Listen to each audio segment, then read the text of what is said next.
Welcome back to the show, Lemonade with the Seth brothers. This is your host Kunal, with my co-host Smita, and our guest, Ravi Thakkar in the house. Ravi, how are you doing today, buddy? I'm doing well. Excited to be here. So thanks for having me on. So you were born and raised in Canada, moved to US in 2011 when you were, 28 years old? Yep. 28 years old, came to America, worked for corporate America, had lots of lemons thrown at you, and then a few years back you transitioned, took the jump, quit your job, and became an entrepreneur, business owner, and started your own custom home construction company. Walk us through your journey, Ravi. I'm doing phenomenally well, by the way. Thank you very much. So we had a pretty interesting story. So back in 2011, we made the transition from Calgary down to Houston. At the time, I was working for BP. They moved us down.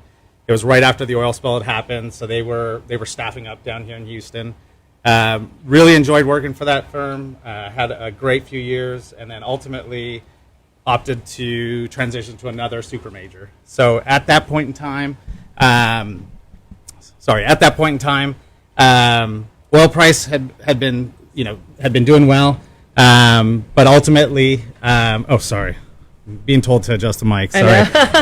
So ultimately, at that time, oil price had kind of, had climbed and then ultimately crashed. And starting in the industry in 2006, this was my fifth, oil price crash. And as soon as I transitioned to this other company, they had basically told me that I was in a position, along with 50% of the rest of the firm, that we had to reapply for our jobs. So ultimately, at that point in time, having a mortgage, having a young child, newly married at that point in time, it's quite stressful just being told that tomorrow your income could go away. So thankfully at that time, we were in a position where I found a job within the organization. Things worked out well, but from that point, that was kind of a turning point in my life where basically I took that as kind of an eye opener that this is not forever. I need to look for something else. And you had a very specialized technical job. You would go offshore the rigs, Yep. and you were a drilling completion engineer. Is that correct? Yes. Yeah. So we were responsible for basically all the planning in-house, and then we would go offshore and execute the jobs in the field. So similar to kind of your backstory, would spend 20, 30, 40 days offshore. So enjoyed it at first, but then after a few years of doing that, it gets tiresome, and change was something that I was looking for. But tell us about it, because it takes a very different mindset to say, you know what, I don't want to do this over and over again where I'm going, it's that uncertainty.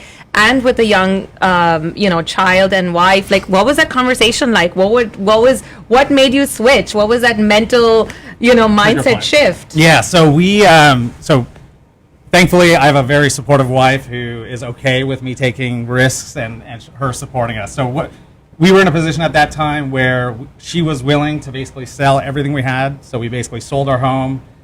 We basically went debt-free. We moved into places that I wish we never had to move into, but I swear, I tell everybody that anybody but Rachna, they would have left me based on the houses that I asked her to live in.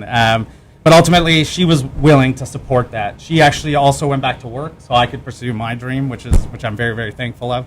And she supported us. So we did great. We were able to start the construction firm from day one. She basically looked at me and said, I got this. You do what you need to do. And ultimately, that's kind of how the company spurred.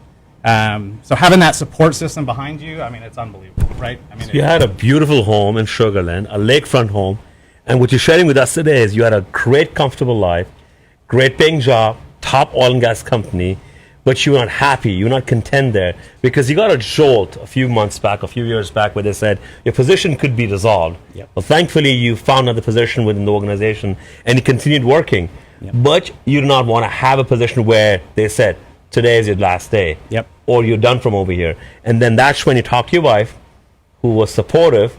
You sold your home, and you said you've lived in different apartments, different places where you would probably not live otherwise. But that was the start of your career. Yep. We started with nothing. But also understand you have a group of trusted investors.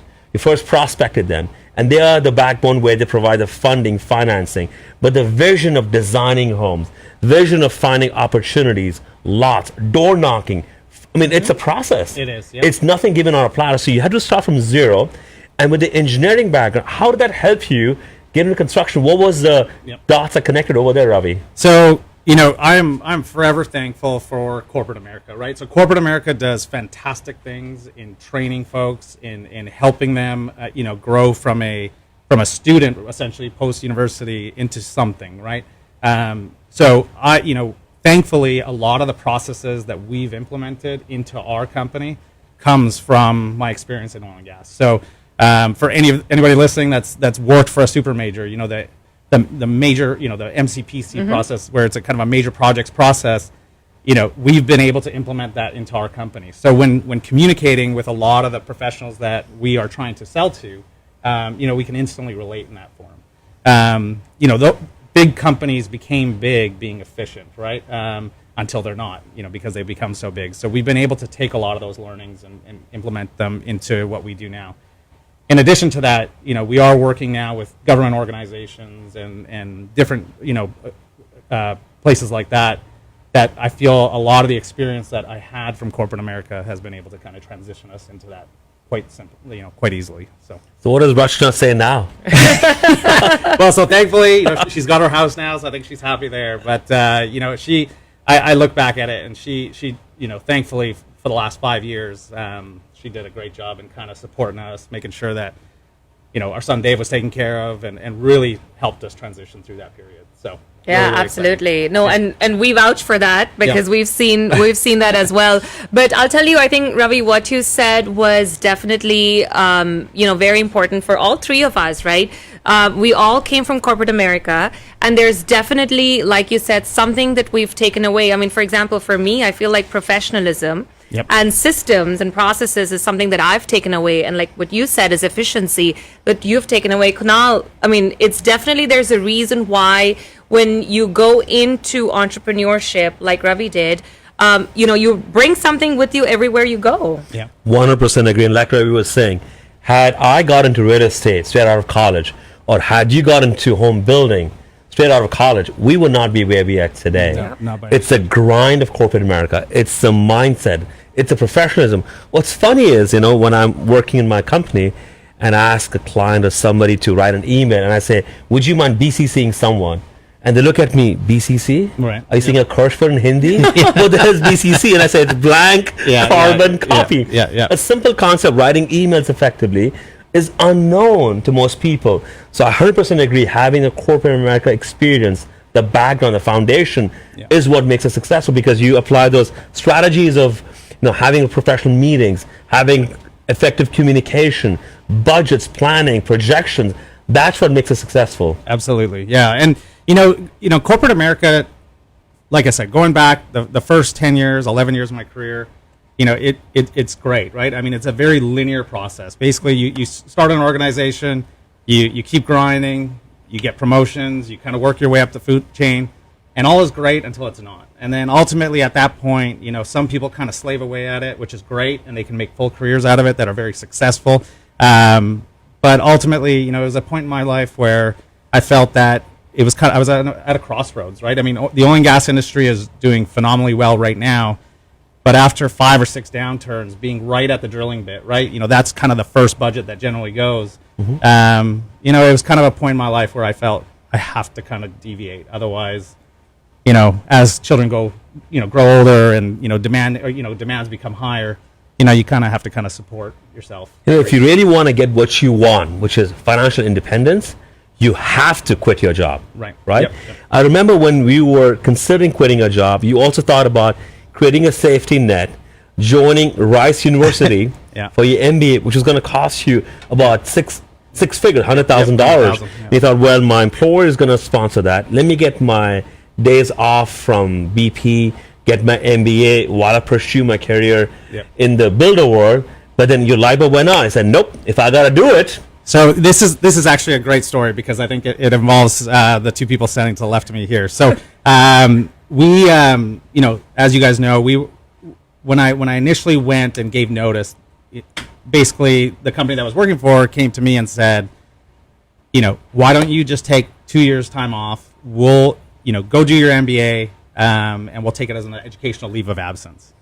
So phenomenal safety net. I mean, I was ecstatic. And I still remember the day we were at a friend of ours' home, a common friend of ours' home, and I walk in and I am telling the two of these folks this story. And one of the first things Kunal said, and it was over a span of 20 minutes, was basically why. I mean, that was essentially why spend the $100,000. Now, unlike Kunal, I'm a huge advocate that early on in the entrepreneurial journey, having a safety net is not a bad thing. It allows you to take more risks, right? So having one leg out the door, one leg in the door potentially could work well for some folks because it allows you to take risks that you maybe couldn't if you had jumped in with 2 feet. But after you achieve a certain level of success, jumping in with 2 feet and forgetting the safety net is absolutely the right decision. So, yeah. So the $100,000 that you saved, where's my damn cut, man? I need a piece of that action. I still remember that. I still remember that day very clearly. So no, that's amazing, Ravi. So tell us. So did you have a plan when you jumped, like your feet right in? Yeah. So the plan was essentially, and looking back, it's kind of funny because the plan was essentially let's sell everything and let's hope for the best, right? I mean, we obviously had a lot more safety nets, a lot more kind of stopgaps put in place. At the end of the day, the way I looked at it was I'm going to give myself a year to 2 years. I still have all that corporate America experience that should something fail, I could go back into that hopefully with the connections that I had. I still keep in touch with many of those folks today just because I appreciate their experience. I think that it was a phenomenal industry to be in. But it was always something that I never took for granted, right? I mean, jumping in with 2 feet, but always kind of having an ear to the door just in case if you needed it. Now here, 5-6 years later, fortunately, I haven't had to do that, but nonetheless, you never know kind of what the future holds. So, but your success in your world of Thakkar and Company, where you build these custom homes, you know each and every customer of yours by the first name.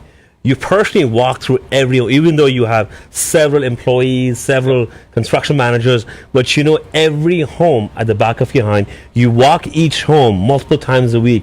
And that passion for being in construction, how did that come from, man? I mean, you were a drilling engineer on oil rigs, working for BP, and now into home construction. How did that transition happen, Ravi? Yep. So, to your first point, I'm a huge advocate, and to your point of knowing everybody by the first name, I know, everyone within our organization, we know their kids' names. We actually, on the floor plans, will remove bedroom 1, bedroom 2, bedroom 3, and actually title them their children's names because we feel like that's important. So even, as we're walking the homes, that is something that we mandate in our company. I think it's these little things, right? I mean, if you're going to spend a large sum of money on a home, no matter what that sum may be, it's important to know the people behind it. So, every client of ours, they've arrived, they know everyone within our organization. I think that's important. The process to this is we're still kind of feeling our way through this. We're still very early in this journey. Every year we've kind of adapted something different, right? So in year one, it was very much, let's just let public tell us what we need to be told. I think walking every home with clients, they give us that positive or negative feedback on our floor plans. So the next home we design, we can actually implement those things. So here we are now 4 or 5 years down the road, however many homes we've done to date, we've been able to kind of take that feedback even from year 2017 till now and just kind of adopt it to our floor plans. So we've been fortunate in that, and we feel like that's kind of how we kind of plan to proceed. In the last year, we had this lemon of COVID-19, yep, which spiked the prices of lumber and all those material costs, labor costs, yep, and that was a huge lemon thrown at the builder industry. So what we'll do is we'll do a quick break. When we come back, we want you to share with us how you dealt with the lumber costs going up, labor costs going up, because you have custom homes which are expensive, but you have to plan way in advance. So how did you strategize? Which lesson learned you got? And what lemons you squeezed, Ravi? Would you mind sharing them with us? Yeah, all right, we'll be right back. And you're with us on Lemonade with the Seth brothers. 6 days a week, full hardship. You can always do something right, even if it's going wrong. Is this what you want to do, or is there something else you would like to do? Get a mentor. We live a life of abundance.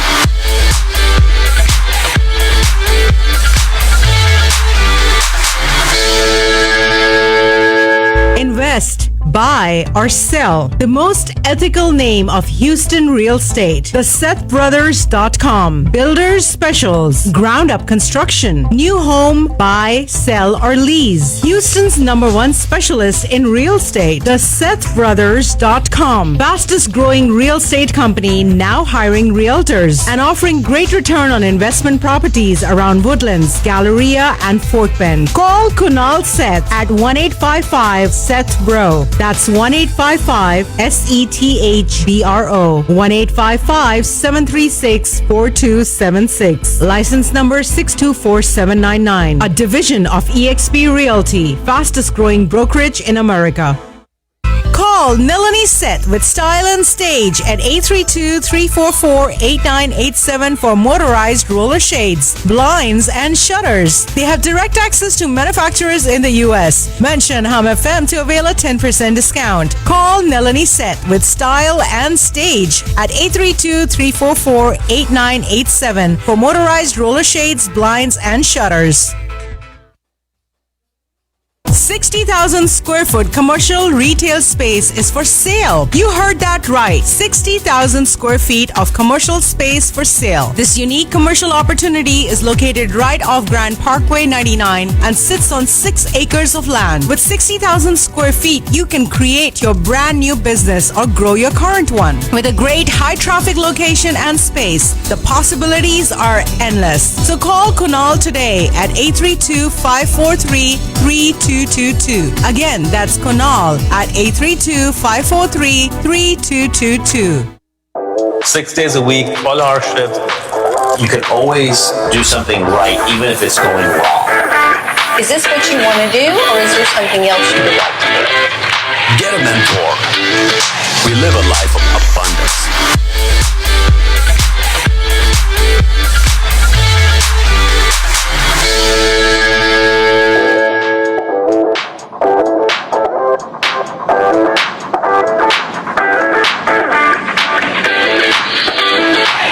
We talked about how the lemon of COVID-19 threw a curveball at the building industry in the Houston market, Texas market, and all of America. And these builders, custom home builders that plan for building custom homes, have to plan for labor, materials, and all those things. So Ravi, share with us, last year was a huge curveball or lemon thrown at your company with the challenges of labor, challenges of lumber costs. How did you plan to deal with that? Yeah, no, absolutely. So, March 24th, I think we all remember March 24th, 2020 really well, right? So that was the day when the executive order came down saying only essential services are allowed to work. I remember having a conversation with the Seth brothers here, just talking about, what does the future hold now, right? It was anyone's guess. Are we shut down for 2 weeks? Are we shut down for a year? Nobody actually knew. So at that time, nobody could have envisioned what ended up happening, right? So, fortunately for the real estate industry, things went great. Everything worked out well. But as a builder, we were stuck dealing with supply chain issues, right? So last year was one thing, but this year has been on another level. I mean, I was just talking to Smita before the show started and letting her know that things like appliances, things like garage doors. We're having to order garage doors 10, 12 months in advance for homes that we haven't even started designing, because if we don't, we may not receive them. So from our perspective, we transitioned in late 2020 into primarily doing custom builds. So we slowed down on what we call our spec homes. So for folks that don't know what spec homes are, it's basically a home that a builder would design, build, and market and try to sell. But custom builds was our flavor at that point. So 2021, we've strictly just catered to the custom design market, and we prepare our clients early on. I mean, so from day one, before they even sign anything with us, we basically let them know that the industry is in a flux, pricing is difficult.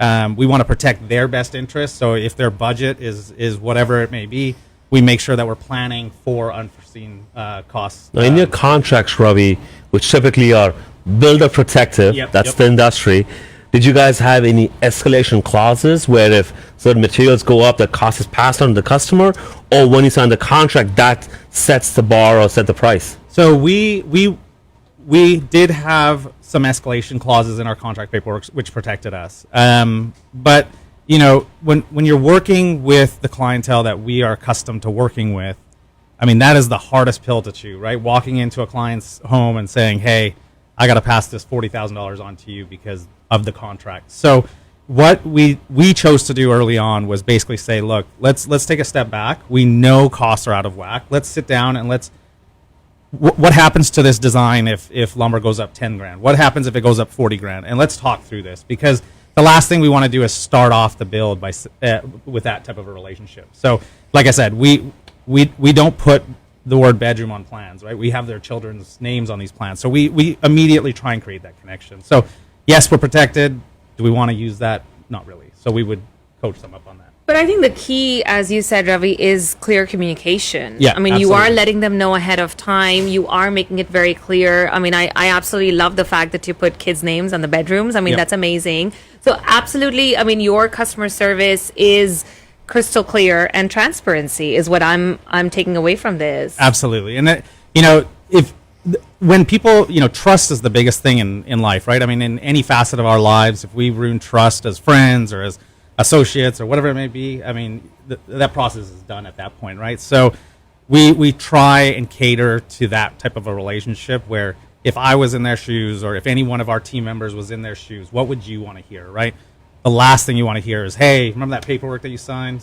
It said this," right? So did you actually have to enforce any of those clauses, or was it on a very rare basis? We were unfortunately in a position where we did have to enforce them.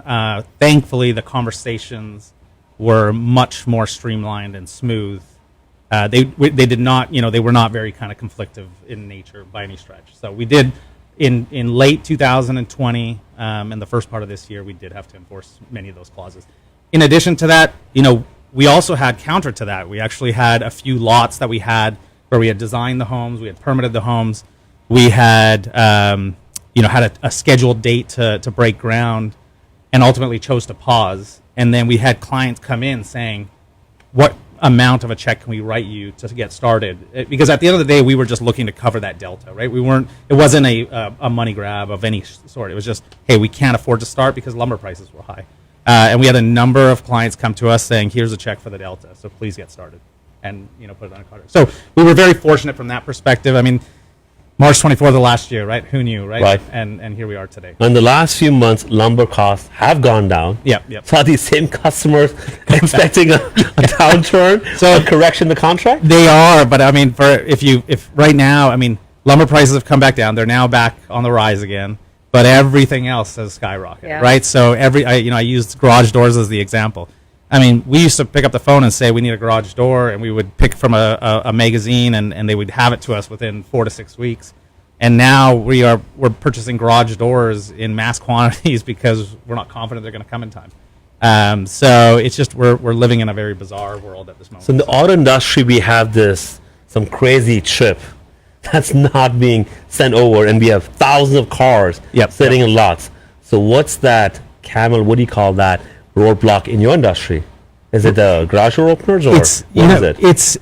So right now it's appliances. I mean, appliances right now are the big struggle. Garage doors. But, you know, even stepping back, it's, you know, I think you guys have also seen it from your perspective, is that how can a builder charge more and still have the home appraised to cover those costs, right?